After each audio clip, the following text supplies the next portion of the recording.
Ngayong araw mga ka-protein is chest at tricep workout tayo. Yan o, kakatawas lang natin nag-workout yan. Tapos nag-flex tayo. Yun o, vacuum pose. Ano nga ba yung mga chest workout at saka tricep workout ko mga ka-protein? So tara, check nyo na to. Let's go. Ito pala yung inuna ko mga ka-protein. Incline dumbbell press. Bali ang ginawa ko dito mga ka-protein is 3 sets tapos 12 repetition. Bali nagpo-focus na pala ako sa upper chest ko tsaka sa lower chest ko mga ka-protein. Bali ang ginawa lang din natin ngayong araw mga ka-protein sa chest natin is yung upper tapos sa lower natin. Siyempre baka sabihin nyo naman po-focus ako sa chest. Siyempre nagpo-focus din ako sa legs. Bali 2 beses na ako nagle-legs mga ka-protein. Sa isang week is 2 beses na. Pero ngayong araw is chest workout muna tayo. At ito yung sinunod natin mga ka-protein. Binuhat natin yung pinakamabigat nating dumbbells. Bali ang ginawa ko dito mga ka-protein is 2 sets tapos 8 repetition. Pero yung pangalawa kong set mga ka-protein is hindi ko na naabot yung 8 repetition. Kasi medyo mabigat siya mga ka-protein.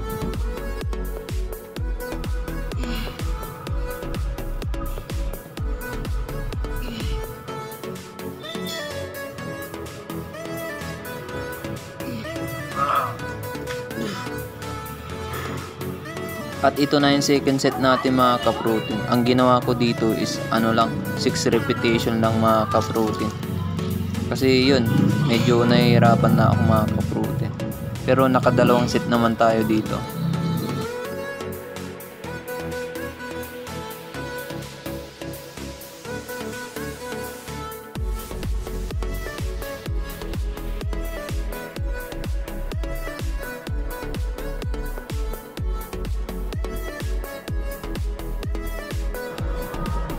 At syempre pagkatapos nyo mag-workout mga ka-protein, yan o, i-flex nyo mga ka-protein. Flex na flex. At nung pagkatapos natin nag-incline mga ka-protein, ito na yung sinunod naman natin, decline. Bali ang focus din nito mga ka-protein is yung lower chest natin. Tapos ang ginawa ko pala dito mga ka-protein is 3 set 10 tapos 12 repetition. Yan pala yung ginawa nating decline bench press mga ka-protein. Ito mga ka-protein is puro DIY yung mga equipments natin. May mga nagtatanong kung araw-araw ba ako nagbubuhat sa isang linggo. Hindi tayo araw-araw nagbubuhat mga ka-protein. Bali sa isang linggo mga ka-protein. Bali may rest day tayong 2 araw o 3 araw. Pero depende kung nakapag-recover na yung muscle natin. At nung pagtapos natin nag 3 set dun sa dumbbells mga ka-protein, ito binuhat natin agad yung mabigat kong barbell. At nag sign of the cross tayo para solid mga ka-protein. Bali ang nagawa ko lang dito mga ka-protein is 6 repetition tapos 1 set lang. Bali ngayon lang din ako nag-decline ng ganitong kabigat mga ka-protein. Tapos medyo sumakit na yung chest natin nung nag-incline tayo, kaya ayun, medyo masakit na din yung arms natin. Kaya 6 repetition lang yung nagawa natin mga ka-protein.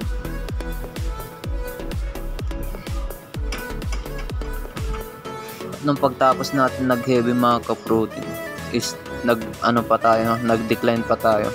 Bali binawasan ko lang yung weights mga ka-protein. Dinagdagan ko lang nung medyo magaan. Tapos ayan, ang nagawa natin dito mga ka-protein is 3 sets tapos 12 repetition.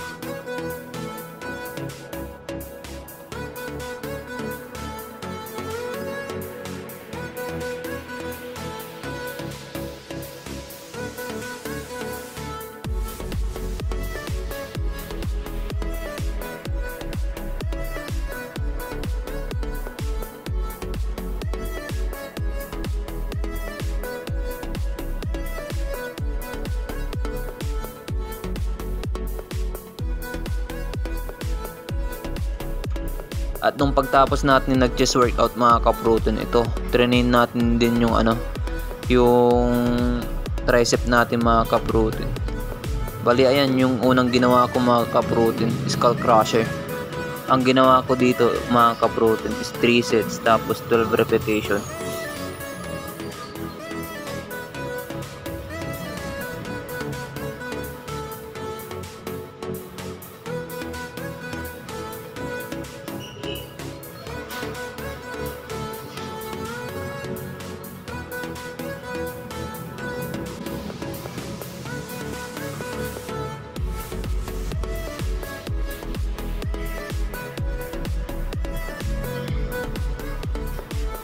Akala ko naputol na yung lubid eh.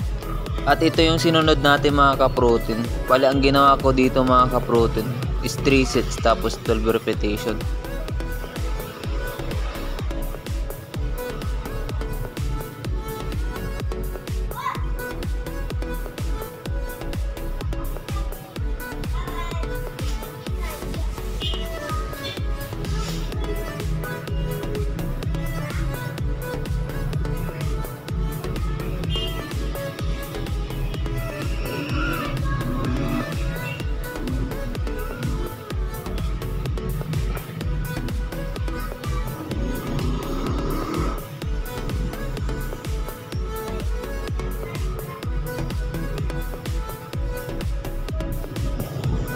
At ito yung finisher natin mga ka-protein. Bali ang ginawa ko din dito mga ka-protein is 3 sets din tapos 12 repetition. Palingon-lingon pala ako sa camera mga ka-protein kasi akala ko hindi naka-play yung video.